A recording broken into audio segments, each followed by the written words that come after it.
जगन्मातर्मातस्तव चरणसेवा न रचिता न वा दत्तं देवि द्रविणमपि भूयस्तव मया तथापि त्वं स्नेहं मयि निरुपमं यत् प्रकुरुषे कुपुत्रो जायेत क्वचिदपि कुमाता न भवति परित्यक्ता देवा विविधविधसेवाकुलतया मया पञ्चाशीते रधिकमपनीते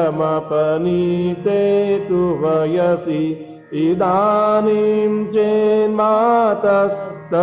यदि कृपानापि भविता निरालम्बो लम्बो